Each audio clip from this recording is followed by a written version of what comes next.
Tässä jaksossa ajetaan lintulautaa ylös ja alas.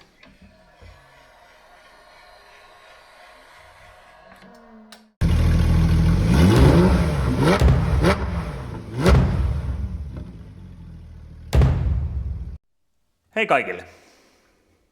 Jos et ole mun kanavaa aiemmin katsonut, niin täällähän käsitellään autoiluun liittyvää sisältöä ja muitakin liikkumisvälineitä, moottoroituja yleensä, niin myös käsitellään. Ja jos tilaat tämän mun kanavan, niin on mahdollista, että joskus tää vielä paraneekin tää kanava. Tänään käsittelyssä on 4 possurahan adaptiivinen takaspoileri.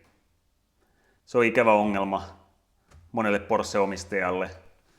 Mä yritin saada tähän Sport Turismon spoileriin myös toiseksi. Tämähän on sedan-mallista tai liftback, miskä ne nyt vähän kutsuukaan possu sitä. Liftback tosin kuulostaa vähän 80-luvun Corollalta, mutta kupeekaan se ei ole, koska siinä on ovia liikaa. Fastback se ei ole. Ei se oikeastaan ole sedanikaan. Mutta se nyt ei ole merkityksellistä, mikä se on. Kutsutaan sitä nyt sedaniksi. Tämä pöydällä oleva, tämä on 4S-mallista. Tavallisessa 4 on ihan täysin sama spoileri. Turbossa ja Turbo S:ssä, niin siinä on tämmönen, joka jakautuu tuosta keskeltä. Tässä tämä toinen moottori nostaa sen ylös ja sitten hetken päästä tuo toinen moottori lähtee jakamaan sitä sivuille, jolloin se levenee tuo spoileri.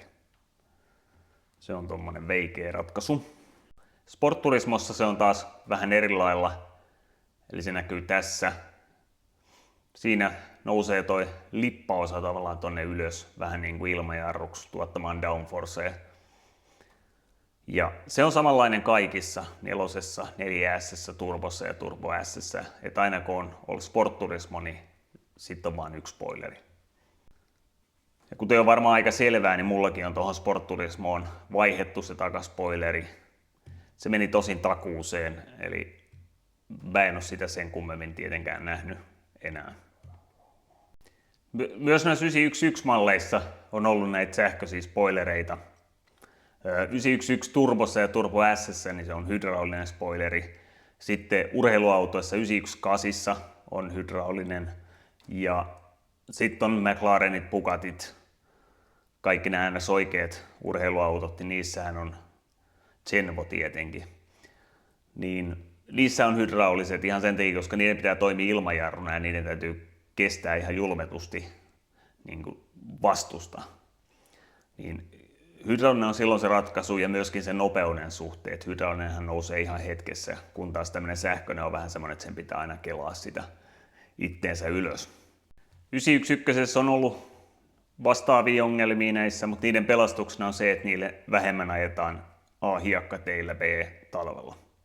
Näissä perusautoissa niin nämä on yleensä sähköisiä aina, ja, koska se on halvempaa tehdä ne. Ja sitten ne joutuu myös vähän niin kuin säiden ja olosuhteiden armolle. No sitten miten tämä sitten niin oireilee? Eli kuten mullakin kävi siinä Sport Turismossa, niin se alkoi jumittelemaan, tuli silleen välillä vikakoodi, välillä se toimi, sitten se taas jumitti ja sitten jossain vaiheessa jämähti kokonaan. Ja siinä tulee seuraavia vikakoodeja. Eli siellä on tämmöisiä kuin C1241, takaspoilerin mekanismin toimintahäiriö, C1242, takaspoilerin mekanismi jumittunut, C1243, takaspoilerin mekanismin ääripistettä ei saavutettu. Eli vähän riippuen, että mikä se ongelma on, minkä se havaitsee siinä, niin se antaa vähän eri vikakoodeja, mutta aika pitkälle ongelma on yleensä sama. Ja sitä katsotaan tuossa kohta. Muutenhan tässä ei ole niinku mitään varsinaista ongelmaa, että eihän ei ole kriittinen mitenkään toi vika, että se ei toimi, mutta se on pirun ärsyttävää, koska se joka kerta kun sä käynnistät auton, niin se herjaa siellä ja sitten se disabloi sieltä PCM:stä sen käytön, mutta se on ärsyttävää. Tämäkin yksilö rupesi antaa vikakoodia, tämä on siis 2019-vuotisesta 971. Ja sitten se jäsähti ja sen takia tämä vaihdettiin kokonaan uuteen. Näistä on tullut kans variaatioita, mä en tämän variaatiota tarkkaan tiedä, mutta näitä on tullut C-stä. C taisi olla ensimmäinen ja G on nyt viimeisin, eli C, D, E, F ja G.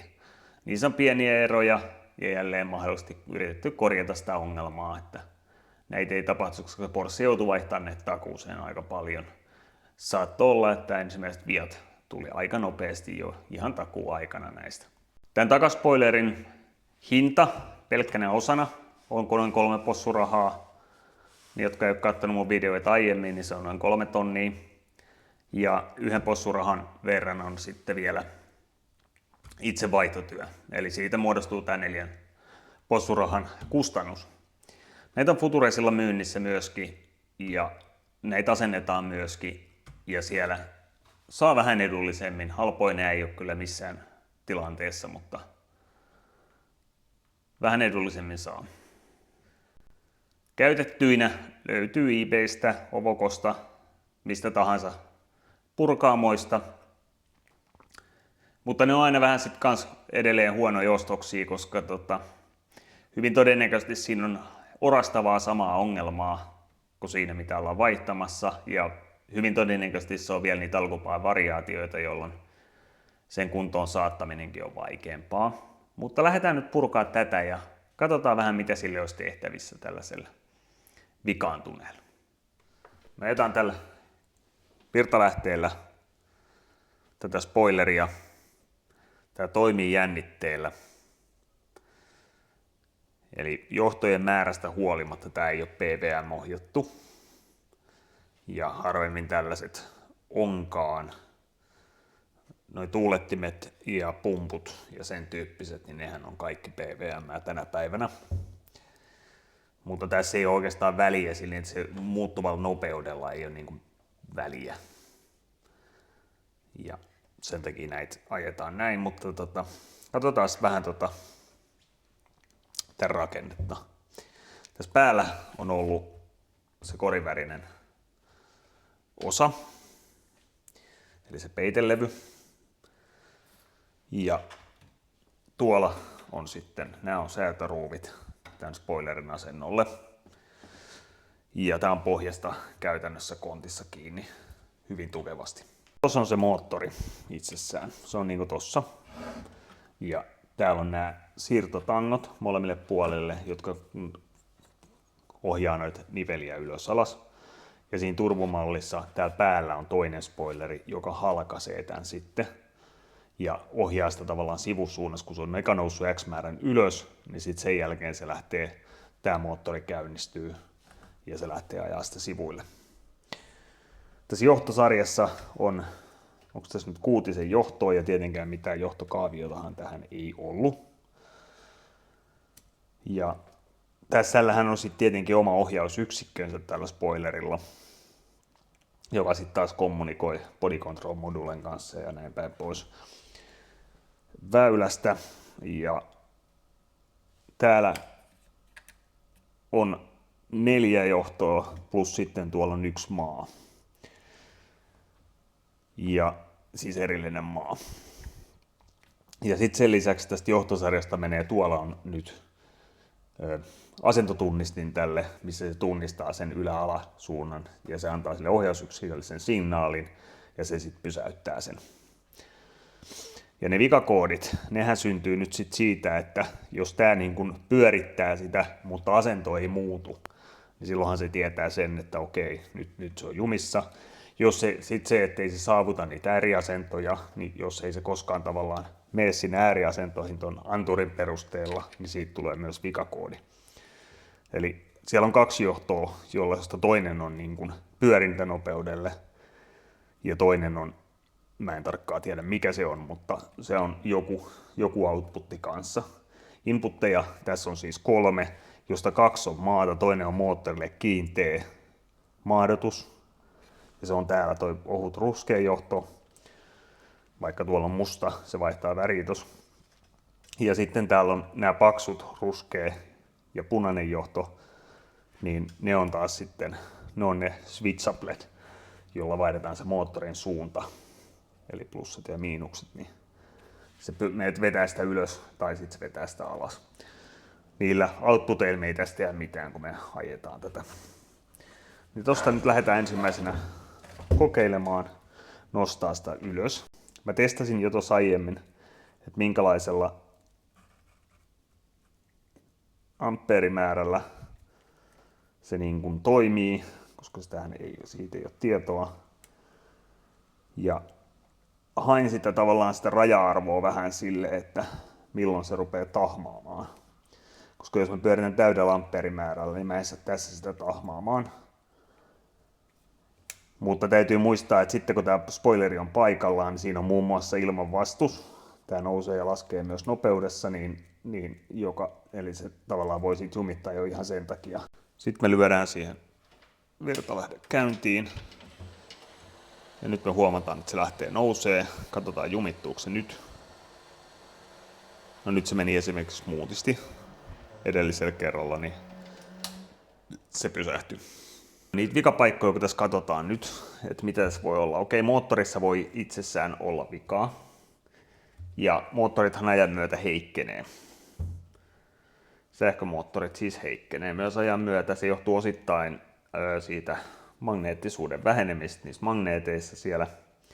Ja sitten myöskin niissä keloissa saattaa tapahtua asioita. Ja sitten kolmantena tuo laakerointi on yksi, mikä jos se rupeaa jumittaa, niin sehän syö siltä moottorilta tehoa. Ja sitten se ei tavallaan enää tuota niin paljon kuin mitä se on alun perin tuottanut. Eli sinänsä jos tämä moottori olisi heikentynyt, niin se voisi rupea rajoittaa tätä. Mutta se tarkoittaa silloin, että se olisi ollut kadon verran alitehoinen se moottori tähän alun perinkin. Tämä on tosiaan siis variaatio. Tämä on 2019 mallin autosta. Ja viimeisin on tosiaan G. Eli 2018 on ollut C. Mä en tiedä tarkalleen ottaa, onko tämä C. Tässä lukee E, mutta tämä on siis tämän johtosarjan numerosarja, mikä tässä on. Tuosta on se labeli kulunut pois, missä on ollut se itse spoilerin numerosarja. Sitten toisena, täällähän on niveliä aika paljon. Nämä on kaikki tämmöisiä kiinteitä niveliä. Sokalla on ainoastaan kiinni, no, jotka on tässä rungossa kiinni. Eli näähän voi olla vähän liian tiiviitä. Ja sitten kun siinä ajan myötä menee hiekkaa ynnä muuta pölyä, niin ne rupeaa vastustaa. Mutta mä tuun purkaa tämän, jolla mä pystyn näkemään vähän siitä. Et mun mielestä se ei ole välystä, mutta mä tuun näkemään myöskin ne välykset. Ja talvella täytyy muistaa, että siinähän on lunta päällä vielä, se voi vastustaa. Jäätä voi olla siellä välissä, se voi vastustaa. Tässä on todella paljon asioita, mitkä voi tavallaan pilaa tämän koko kokoonpanon. Mutta mä tuun tosiaan purkaa tämän kokonaan, niin sillä me nähdään. Mutta katsotaan, jos me nyt saataisiin se jumittamaan. Lasketaan alas.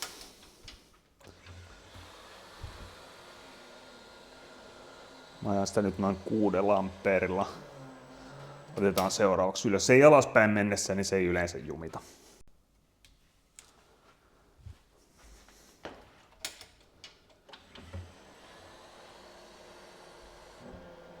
Noniin, nyt kun mä oon laskenut pikkasen ampeereita, huomataan, että täällä rupesi jumittaa, ja kun mä avitan sitä vähän kädellä, se lähtee menemään.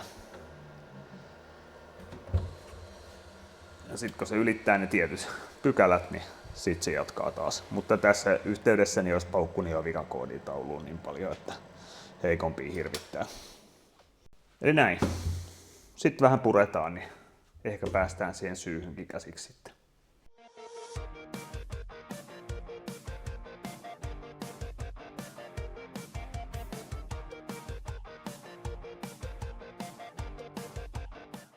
Jatketaan tästä purkuun nyt. Seuraavaksi tästä on nyt otettu päällispoileri irti, se varsinainen osa, ja sitten täältä se toinen, se alempi osa, joka toimii sitten peitelevynä, kun se nousee ylös se spoileri, eli ne 2 osaa siitä pois. Niin mä pääsen näitä niveliä seuraavaksi testaamaan. Moottorihan sinänsä toimi. Onko se riittävän vahva, en tiedä, mutta nyt me päästään irrottaa moottori ja sitten nämä molemmat nivelet erikseen, me päästään kokeilemaan niitä ja katsoa niiden välyksiä.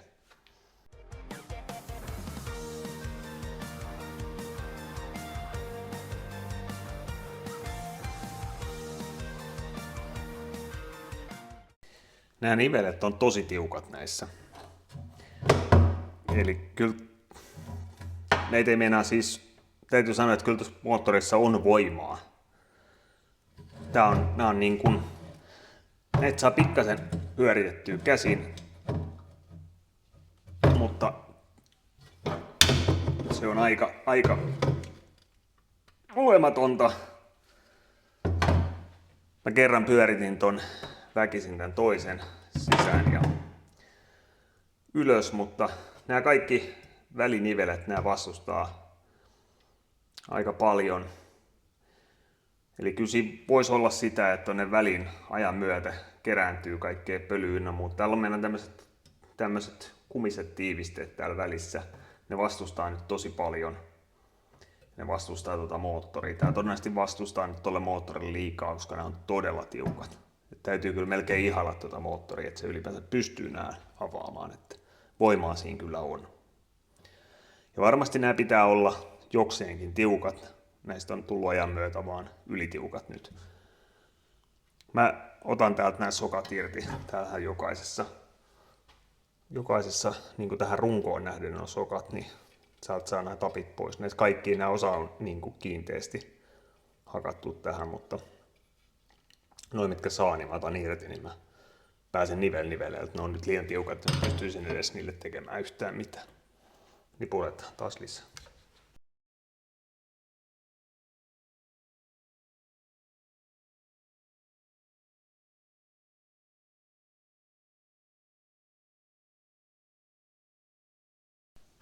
Joo, se ei päättynyt hyvin, siis sinänsä hyvin, että sokat lähtee irti, mutta ne on niin hapettunut tonne noin. Ne on vielä se booreilla nämä tapit, että näiden irrottaminen täältä niin rikkomatta tätä niin ei oikein onnistu. Nämä sais osaa vielä prässiin, mutta täällä on tää yksi sokka, joka on täällä takana, tonne ei saa kyllä mitään väliin, että pääsisi sen iskeä. Se on kerran lyöty siihen kasaan ja se on vain niinku that's it. Eli seuraava idea on se, että jotta saan liikutettua näppärästi, niin mä lyön tän takas tohon kehikkoon. Niin vaan tuon moottori saa pyörittää näitä yksitellen näitä niveliä. Ja sitten mä lähden lyömään tonne VD40 ja katon, että rupeeks tää kevenee sit pikkuhiljaa. Niin lähteekö sillä? Näihin varmaan joku silikonipohjainen täytyy sit viimeiseksi laittaa, jos tätä meinaa johonkin vielä käyttää, mutta lähdetään irrottelemaan nyt VD40, niin se kevenee vähän.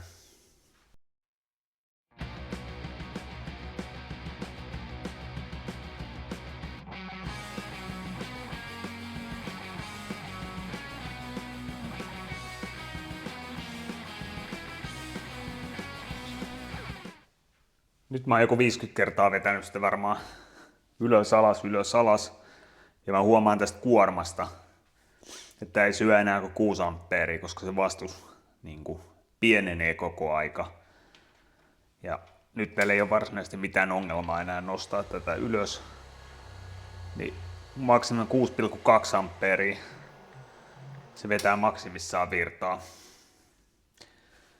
Eli se lähti sieltä jostain 8-9 ja pienenee koko ajan. Tietenkin, koska vastus pienenee. Ainoastaan tuossa tietenkin se nousi 7 sitten, kun se on täällä päätepisteessä. Mutta